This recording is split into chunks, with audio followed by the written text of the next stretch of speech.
Welcome to the Kopite podcast with your hosts Mick and Jay Pearson.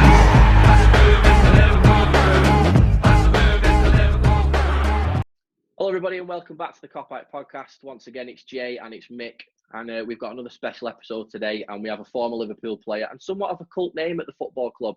He was born in Durban in South Africa. He went on to score 117 goals in 372 appearances. He may have only worn the red shirt 5 times, but his name is still echoed around the Liverpool Football Club for the last 20 years, and we are pleased to welcome Sean Dundee. Sean, thank you very much for joining us today, buddy. We really appreciate it. Thanks a lot. So what we'll do, mate, is we'll just basically start at the beginning of how you made the move to Liverpool, because at the time you were playing in the Bundesliga, you had quite a healthy record. I think it was something like 33 goals in 62 games, so you obviously had the attention from a number of clubs around Europe, but it was Roy Evans and Liverpool that got your signature. What do you remember about how the deal came about, and was Liverpool going to be your first choice anyway? Oh, actually, I can still remember it pretty clearly because Karlsruhe had just got relegated, and I had 3 clubs interested. One was to stay in the German Bundesliga, to go to Borussia Mönchengladbach. There was Auxerre from France, and Glasgow Rangers were very interested, and it wasn't 3 teams that were easy to choose from, because it was really every day I thought, okay, I'm going to go there, and then within 1 or 2 days, Liverpool were suddenly, my agent said Liverpool are interested, and then there was no choice anymore. I knew where I wanted to go. Yeah, mate. Obviously, growing up, I know that we talk about as a kid I was an Evertonian. And I know that a lot of players that were there in my time also, as kids, supported the Everton. But it was a dream of mine to go to Liverpool, go to Merseyside, and see what it's like there. So there was no question. As soon as Liverpool came knocking, I knew where I was going. Yeah, spot on, mate. I mean, when you're looking at the team at the time, we had the likes of Robbie Fowler, Michael Owen, and obviously just made his name at the World Cup as well, and obviously Karl-Heinz Riedler. Was it the opportunity to work with those types of players that sort of attracted you from a strike force point of view? Karl-Heinz Riedler I knew already, so we had played against each other a few times, and he's a great guy, and on the field as well, he was for me like a hero as well. So whenever I did play against him, when I was at Karlsruhe against Dortmund, we'd always talk a little bit, but I was excited about the move. I didn't think that I knew I was up to it. We can talk about as well why it went bad as well soon. I know reasons why I had a bad start there, but for me, I was excited. As a kid, also Steve McManaman, I knew how good he was. I was just excited to see actually the city and obviously the players. Michael Owen was pretty new at the time because that was his first World Cup. That was before I signed, and he had such a great World Cup. But it was more like Robbie Fowler, Steve McManaman that I was really excited to see. David James, they were the big names back then. Yeah, of course. With that's the first summer that you arrived at Liverpool. We just want to touch on this. There was a young 18-year-old called Steven Gerrard who joined the first team squad at the time. Exactly. Obviously, with him being one of our greatest ever players, do you remember much about him at that time? I do. I can remember him coming. He was training now and again with it. Well, I don't think he trained straight away with the first team, but then he came more in, and he was a quiet boy, but you could see back then his focus, the way he was. He trained like he had been there for years, and I knew he was going to be good, but I was only there 1 year. But obviously, like you said, I would have loved to have seen him win the league. He would have deserved to win the league, and you could see that he was going to be good. Put it that way. But he became like a real legend there. Absolutely. I know Mick's a massive fan of him, aren't you, Michael? Yeah, no, it must have been. Was he like flying into tackles from? He was hard. He didn't hold back on anything. Obviously, not flying, but you could. He was hard and fair, and obviously through the years he got better, and obviously that long ball that he could play like no other. He wasn't scared. He just fitted in like he knew where he wanted to go, and that's and what chance he had, and he took it with both hands. And the career that he had was incredible. Like I said, I would love to have seen him win the league. I saw the last game that he played. Everybody. I mean, I even got tears in my eyes watching that. But I mean, he just stayed hard. I mean, I don't think he even shed a tear during that farewell. But still, that he won the Champions League, he really deserved that. Oh yeah, definitely, mate. I think if at the end of this one, it's still one of the biggest trophies you can win as a footballer, and he might have missed out on the Premier League, but yeah, he certainly made his mark. And you know what? It's not so. Obviously, winning the Champions League was great. Sorry, but I would love to have seen them. I mean, I have unfortunately a few Manchester United friends, and they just keep rubbing it in. Doesn't matter what Liverpool do, it's always they go back straight to the league titles, and so it would have been nice for him to have won one. But let's just hope the league goes on so that we can get another one. Definitely, mate. Then you can have a bit of stick to them, then, can't you? Yeah. I mean, it's funny enough. He sent me a message like about 20 minutes ago. I think it's exactly 6 years ago that Steven Gerrard slipped. Yeah, that's true. Today. Yeah. So, idiot. What's it like? I can't wait to see it. Yeah, you've just touched on anyway there, Sean, about when you first arrived at the club. Obviously, you said you didn't start well. I know you've been quoted saying that you wasn't fit when you first arrived. Can you talk through those first few weeks? Sure. I mean, as a young boy, especially when you get there, and then after that season with Liverpool and the coach, I wasn't in Gerard Houlier's plans. I understood that. And then when you're at that age going through, you think to yourself, yeah, it wasn't my fault. It was because of the manager. As you get older, obviously you have more time to think about what you did wrong. And obviously my first mistake was after I signed for Liverpool, I had enough rest. So I wasn't the kind of guy to have gone out every day and run 45 minutes or an hour to stay fit. I thought, okay, when the season starts, I'll be all right. We got preseason, I'll get through that. But really, when I got there, the team, a lot of the players were fit already. A lot of the players came back from the World Cup, so they were fit. And the training we did really, I had trouble keeping up with it. So every training, I was really tired. And obviously the first impression, the first few trainings I did well. I trained well, scored my goals, but then as soon as it came to the running part, I really struggled, and I had to. Roy called me aside and said, "You're unfit. You've got to do extra sessions," and that was it. I had to start really from null and started doing sessions alone after training. But slowly but surely, I felt a lot better. I started training a lot better. And like you said, you sent me a message earlier on about the Fulham game. Fulham was my first game. And then didn't do too well in that game. But I felt a lot better. I was starting to feel better in training as well. And then the Valencia game came. And that 12 minutes that I came on, I can still remember Steve Staunton saying, we need somebody big up front to start winning the headers, to start, putting a little bit more pressure, because they were just piling on the pressure. Every long ball was coming back again. And then I came on, won practically every header that there was. And what was good is that we scored 2 goals in, I think, 7 minutes. That's right, yeah. Roy came to me and said to me as well, that was good what you did. We'll see about the weekend. And then I got injured. And in that time, I think they had to operate my knee.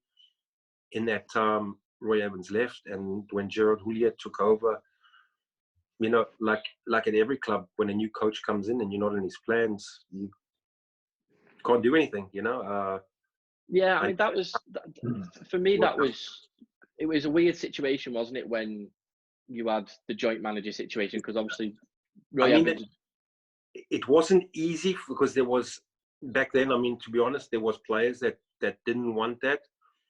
I don't think Roy Evans exactly wanted it as well. I mean, that was not easy for him to accept. I mean, I think that was, I don't know if that's ever happened anywhere else, that you had a joint manager. No. It doesn't. No. Yeah, and you know, Roy was a great guy. I liked him a lot, but obviously when that happened, I think the confidence from the club to him, I don't think he felt too good about that. And there were other players in the team that didn't accept that much, but you know, there was nothing else they could do. So Gerard Houllier, then, you clearly had the better relationship with Roy Evans. What was it about Houllier where it just didn't work? Obviously, the first impression that he had from me, that I was unfit, and he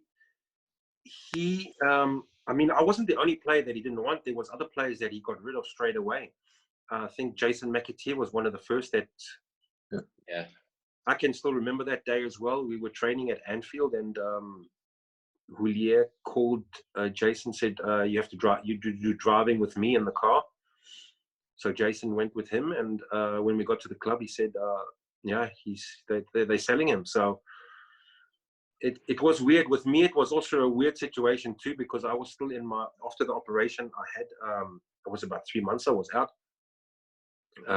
He called me as well and said I should come to the office. I went to the office, and he said there's that Strasbourg have a private plane waiting for me at the airport to fly me to France to sign a contract.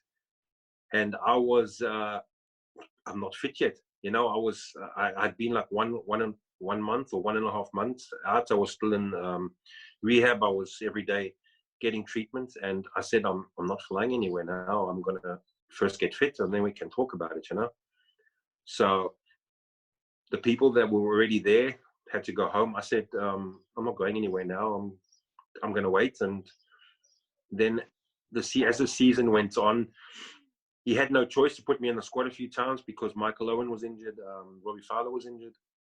There were a lot of injured players. So I got a little bit of game time during that time, but I knew that my time was out. Although I had a 2-year contract, I thought, you know what, let me see what happens. I had a new agent then as well, and I was looking at options, but it happened pretty quickly that I went, because during at the end of the season, I didn't know what was going on. So Paul Ince, myself, I can't remember who else it was there. We were training by ourselves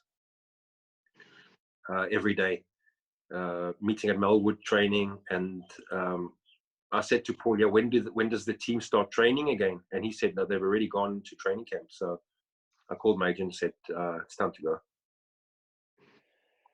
Oh, see, when you talk about it, you can hear it in your voice how, you know, gutted. What? You know, because it was a good I mean, it was a dream to go there. Obviously, the start, I take full blame. It was my own fault not being fit enough. I should have worked harder. I should have done a lot more. But then I had no opportunity to try and, you know, really put it right. That I was better than the way I ended up. I didn't want to be classified as one of the worst players that in the group of people that have. I mean, obviously, I see stuff on the internet and now and again. Before maybe it would have hurt, but now, you know, I think, you know, that's just one of the things that happens in players' lives. As one of the worst players to play there, things like that happen. But I never had the opportunity to really show what I could do. I know in my heart I could have made it, but through my bad start and through the manager, his ideas, which players have to respect. You know, it doesn't just happen at Liverpool; it happens everywhere. I've seen it myself at clubs where I've played, where a trainer doesn't want a player, although I think, hey, the guy's not bad. It's just the way it is. Absolutely. Go on, sorry, Mick. Go on, Mick. Sorry. Was Houllier like very plain with you in terms of when he first came in? Did he sit you down and say, "You're not part of my plans"? Because obviously I've seen in an interview where he said with the press, and he basically said, "Sean Dundee is not part of my plans." obviously he'd already told you that before he spoke to the press about it. Did he speak to you that plainly, or was it a kind of you got a feeling from him? No, I mean he sort of said it. I don't know if he said it exactly like that, but I can remember when I was just towards the end of the time where I was coming back. I went into his office because I wanted to speak. I'm not a guy that I like to speak to the managers and find out their view and see what I can do better. Because I actually went to him and said, "What can I do to impress or to get the chance again?" I went into his office and I sat down with him. And as I started to talk to him, his phone rang, and I sat there and waited and waited and waited. And then after 15 minutes, I went out. And then, then I knew, if a coach wants to talk to you or sees that a player is interested in finding, then he listens. But I knew he wasn't interested in listening, and I knew he wanted me to go. So, I mean, if he had said to me, "You know what, plain and simple, I don't want you. You're not in my plans," then I would have made that decision a long time ago. But like I said, I tried to stay fit. I trained alone, but I had no idea what was going on. And when they went away in training camp and I never knew anything about it, then that was okay. It's I'm not going to sit here 2 years and wait for either the manager to go or anything. I knew and he was a great coach. I have to say that. I think he had a good record as well. Yeah. At certain clubs, he did have problems with players as well. So, yeah, just the way he was and the way he did things.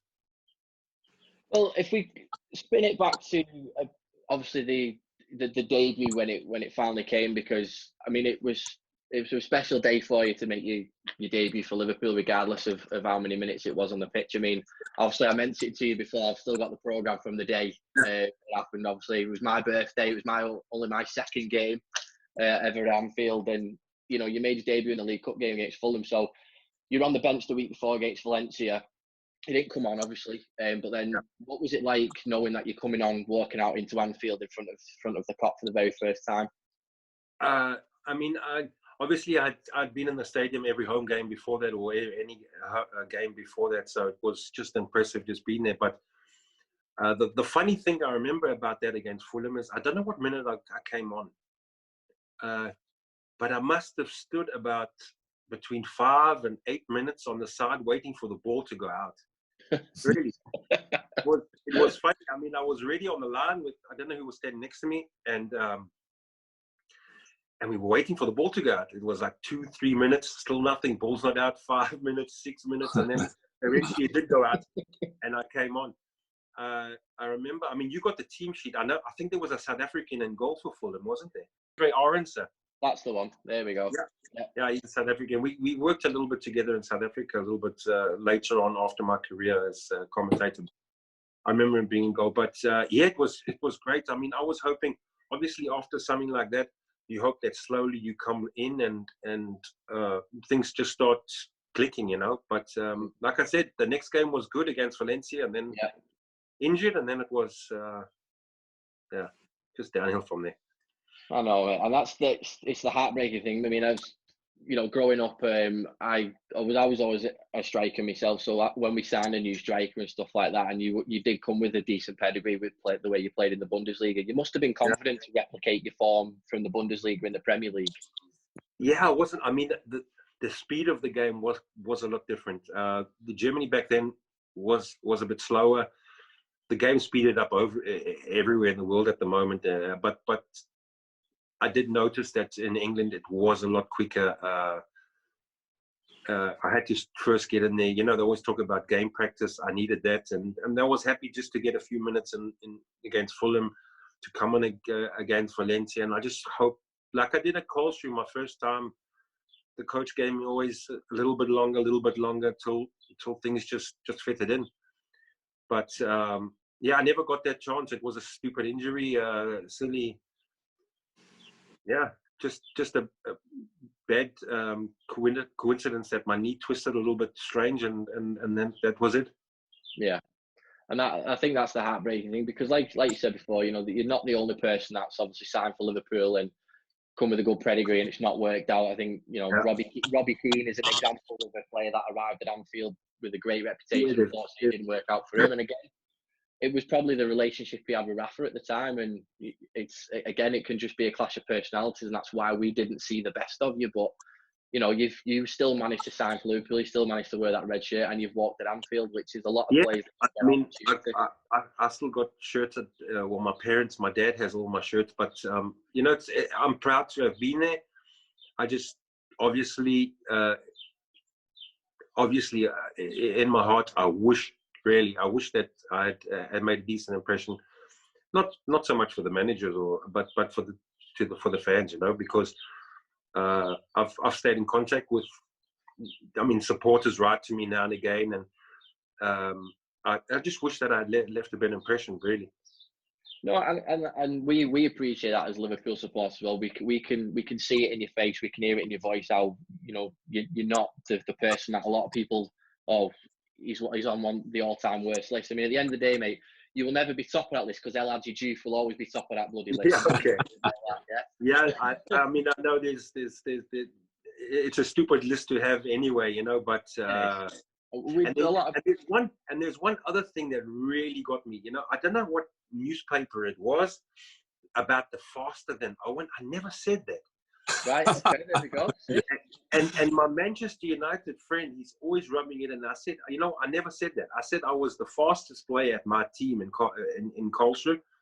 I was interested to see how fast Owen was, and I don't know where he somehow mixed the words up that I was faster. I never said that.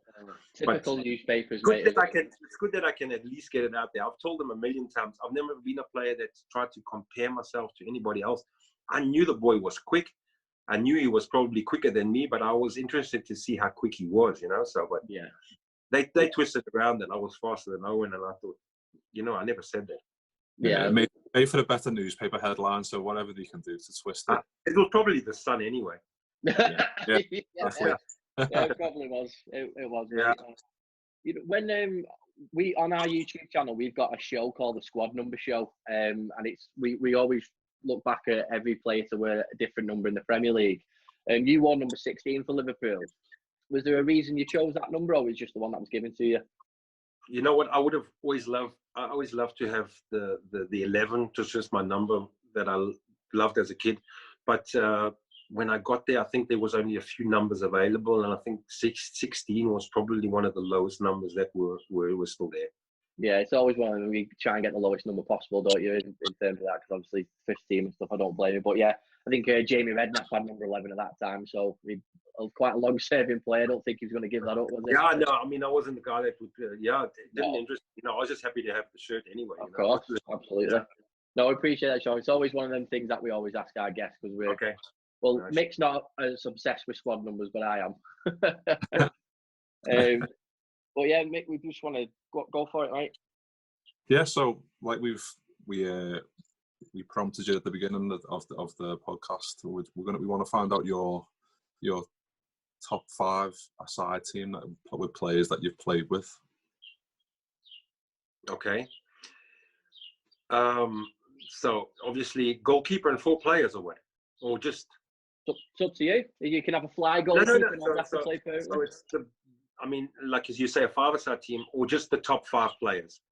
I'd say a 5-a-side team if possible. So 1 goalie, and then you can throw in whoever you want from that moment on. Okay. What I've played with, you know, goalkeeper's a little bit difficult.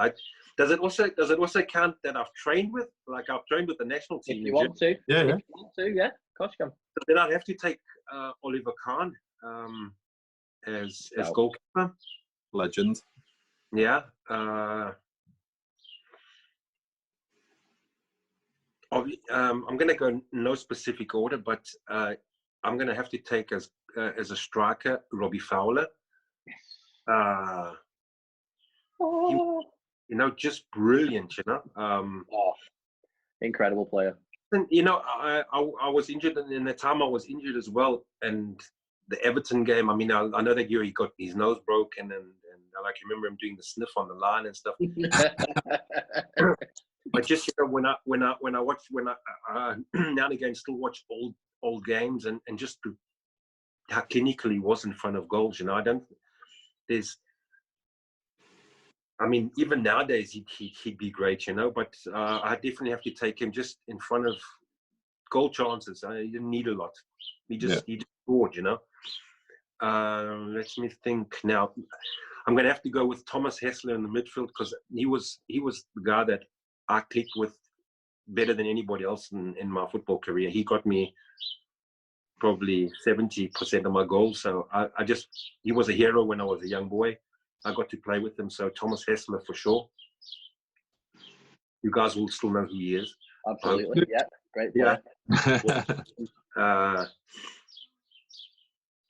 Now I need another, and I'm going to have to choose now. Defense or one defender. We don't need too many. I've played with a lot of players, but I'm just trying to. Do I have to put myself in the team? You don't have to, but if you can do, if you want to play up front.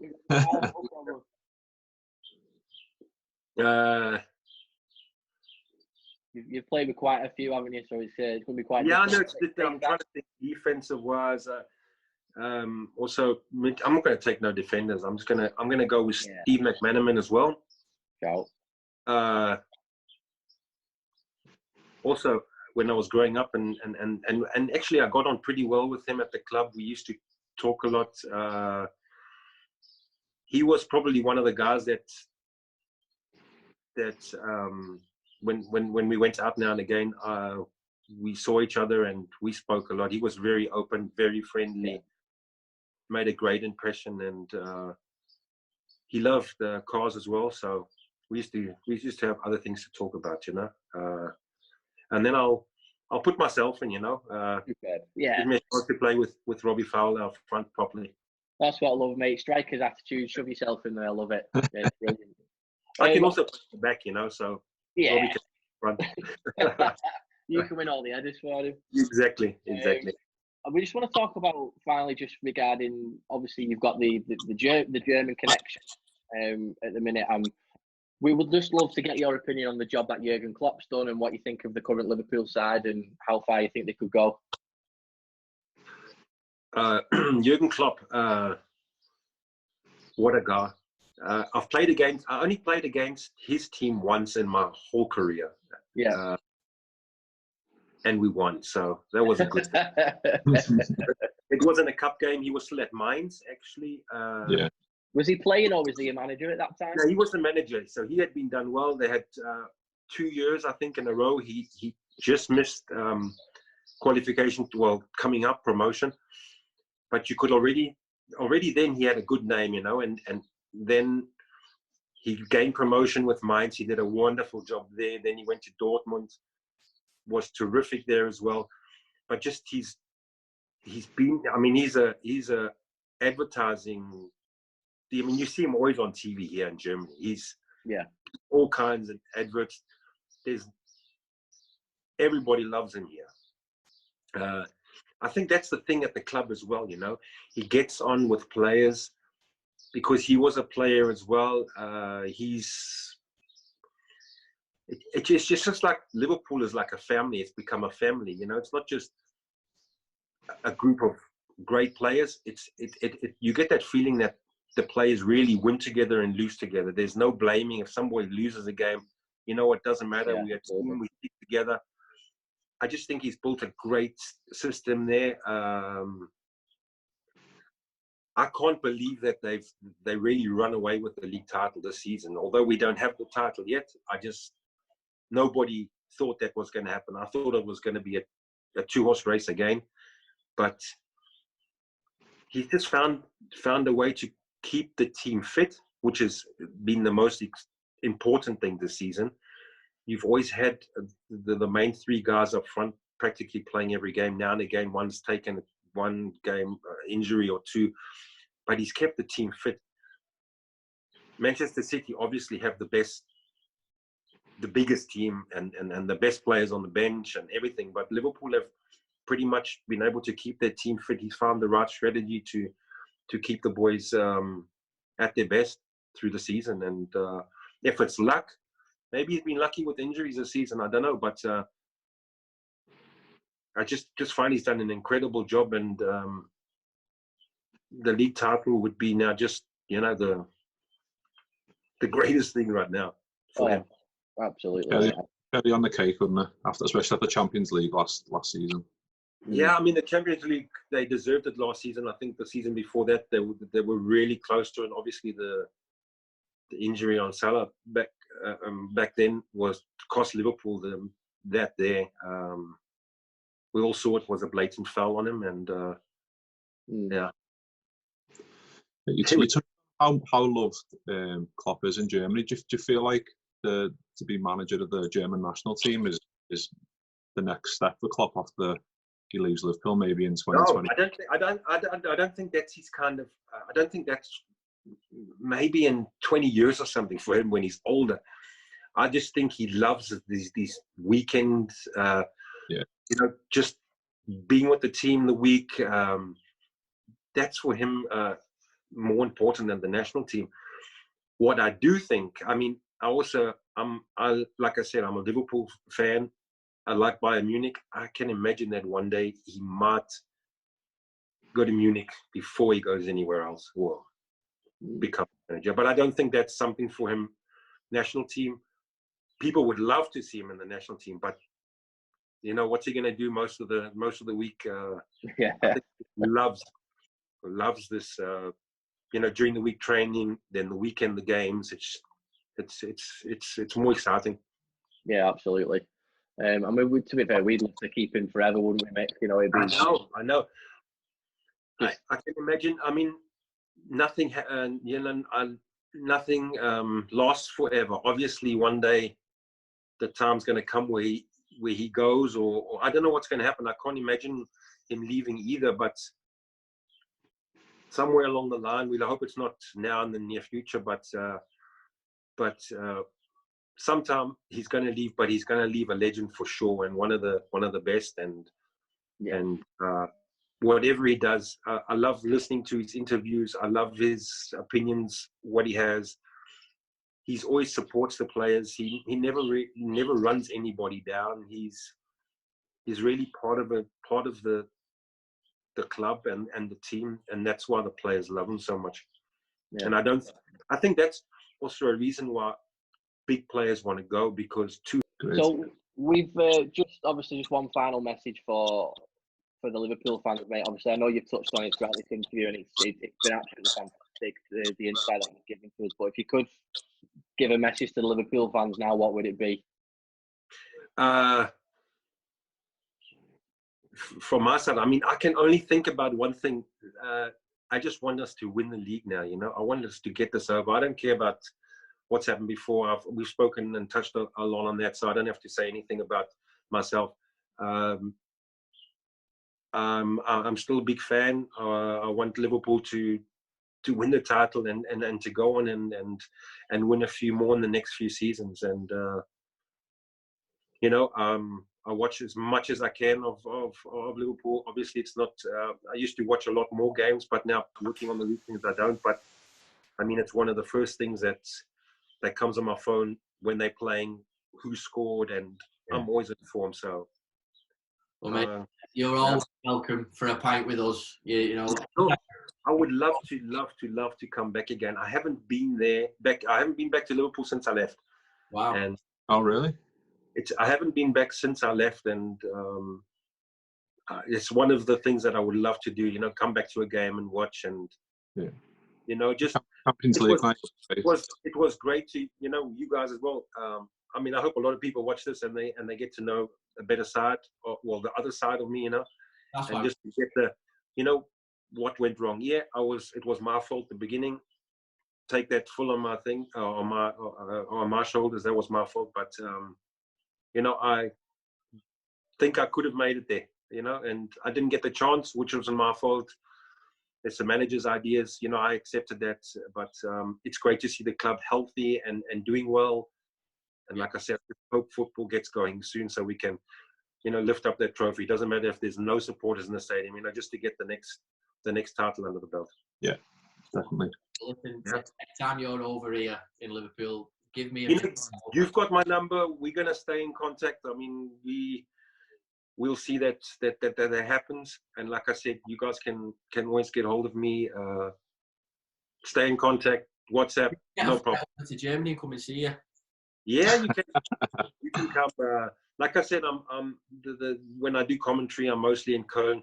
Karlsruhe is not the biggest city in Germany, but Cologne is a great place. And if you ever down, you know, Cologne is the place to go for we'll definitely for something to drink. All right. Everything. Well, Sean, listen, we just want to say thank you very much for doing this. No problem. Mick. Thanks a lot. It was I think you guys as well. You know, it was a great interview. I haven't had an interview like this in a long time, and it was one that was fun. You know, it's. Well, I Cheers, think John. get you back on in a couple of months' time once we've won the league and we've started it again. Anytime.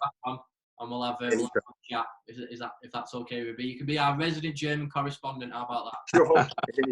We can do that. Anything that you guys want. Okay. Right, well, listen. Thanks very much, Yeah, Sean. Sean. It was great No problem. to speak to you. Okay. All See the you best. guys. See you later. Bye. Bye.